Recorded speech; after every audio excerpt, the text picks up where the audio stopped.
A chilling new report from the Russian Foreign Ministry has pulled back the curtain on a systematic network of secret prisons operated by the Kiev regime.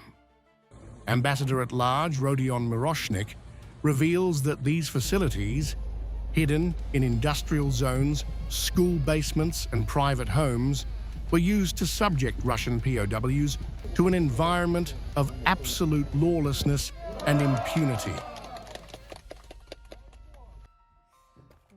Russian MFA spokeswoman Maria Zakharova confirmed the findings, labeling these sites integral elements of a deliberately organized system. She asserted that these crimes are hidden from international observers to maintain an atmosphere where the most heinous violations occur without oversight. Based on the collected data, it can be concluded that there is a systematic approach to torture in secret prisons in Ukraine. These are integral elements of the system created by the Ukrainian regime and preserved far from the eyes of foreign observers. The torture often began the moment captives arrived.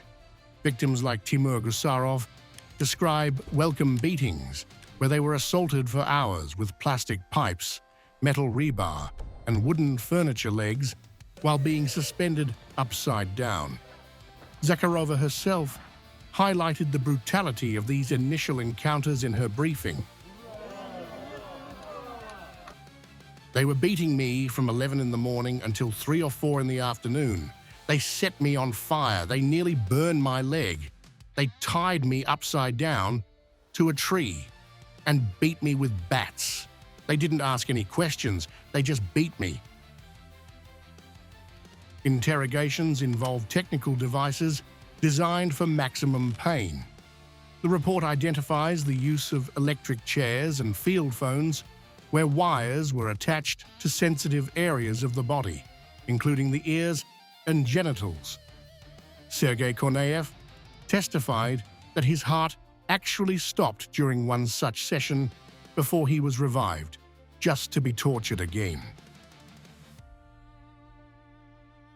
They sat me down, buckled me in, put a bag over my head, and tied it. I started suffocating, ran out of oxygen, and passed out. One of them shouted, "You're lucky." It turned out my heart had stopped. Then they strapped me in again and started electrocuting me. Perhaps the most visceral evidence is the physical branding of prisoners. One harrowing image shows a large Nazi swastika allegedly carved into a soldier's back while he was numbed by freezing water. Other victims were branded with heated metal seals or knives as a permanent mark of their captivity. Then he got his knife out and said he was going to brand me. They started cutting a Nazi cross into my back. I'm a small guy, so that Nazi cross took up my whole back. They carved it right in, but I didn't feel a thing. I was that frozen, completely numb. The abuse extended to families.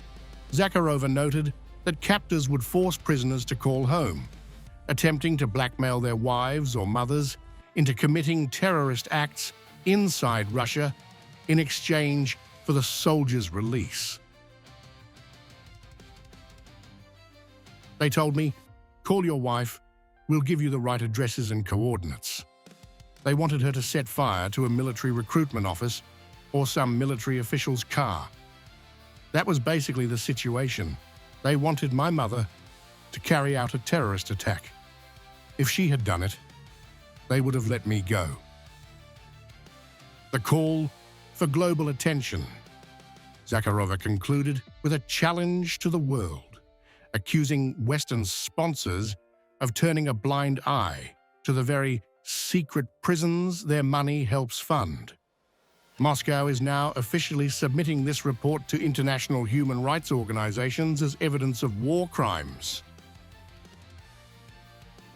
Maybe the whole world will find strength in itself and look, not at the footage from a Japanese zoo, but at the footage of what is unfolded in the form of such secret prisons and tortures on our borders, on the territories controlled by the Kiev regime. The money was given by those who trusted us in love, friendship, and cooperation for many years.